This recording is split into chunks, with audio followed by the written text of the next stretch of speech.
Spade, author, Lothario, famously sober, son of a murdered woman. The Ravenswood had an ancient sarcophagus of an elevator that moved too slowly, so I took the wide, smooth stairs 2 at a time, the wrought iron railing slipping beneath my damp palm. The halls were dimly lit and reeked of microwaved meats and bubba kush. As I approached the 3rd floor, the smell shifted. A distinct twang of coffee crept in.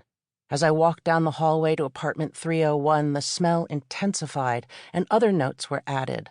Leather, oatmeal, sweat. The smell of Spade surrounded me before I was even within knocking range of his door. I paused for a moment to deeply inhale the sweetly bitter tang of him. It had only been a month since my first visit to his apartment. "It's a brood den," he had said when he'd opened the door to me. The decor was death chic. The walls were painted scab red. An animal hide lay on the floor. His coffee table was a hewn slab of tree mounted on a hospital gurney. On the kitchen wall was a framed vintage morgue photo of a murdered woman. She looked like a sleeping hippie, but she had died 35 years before Woodstock, and hers was a dirt nap. Every wall had photographs of stiffs, crooks, DOAs, and in the bathroom, a black and white photo of 1940s cops in a men's room standing at a long sink washing their hands of it all. Sin and absolution. This was the home of a Lutheran. Spade's office had 2 more dead people on the wall, the Black Dahlia and his red-headed mother, perched on a fence in Jodhpurs. But in general, this room was more alive. It was brightly functional in a way the other rooms were not.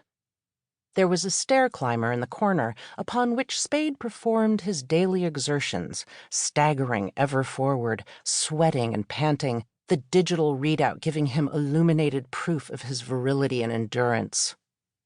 Occupying the center of the room was an enormous desk upon which he wrote enormous works of historic political murder fiction. The desk was bare but for a blotter and a gooseneck lamp. He pointed to the lamp.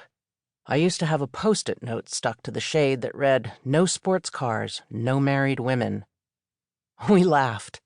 He had an M5 parked in the basement. My husband thought I was at yoga. The office window looked out over the community pool. The building was tenanted by Hollywood hipsters and their purse dogs. They gathered around the pool on weekends playing house music, clad in scanties that showed off their tattoos. Spade watched them like a bird of prey from his 3rd-floor eyrie, observing interracial shenanigans through the slats of his Venetian blinds. He told me he had called the cops once and had a black guy arrested because he just didn't like the man's looks from a distance. When I expressed horror at this, he said no, he didn't really do that. Later, when we fought, that was one of the stories he would change to either infuriate or placate me. But I didn't know any of that yet. I just looked out at the pool and saw my kids splashing in it some sunny Saturday in a happy, impossible future. Spade showed me his bedroom. The walls were a soft blue. Heavy lined Dupioni drapes blocked out the day. There were a zebra-striped rug and a manly club chair upholstered in what looked like herringbone suiting material. His headboard was covered in a wool felt, piped and buttoned, masculine, adult. The bedspread was a satiny Matelassé. Over the headboard, a portrait of Beethoven scowled down at us. The overall effect was one of louche asceticism. This was not a room in which people made love. It was the room where Spade masturbated. On his nightstand sat the Bible and an 8x10 framed photograph of his second ex-wife, the Cougar Woman, as he called her.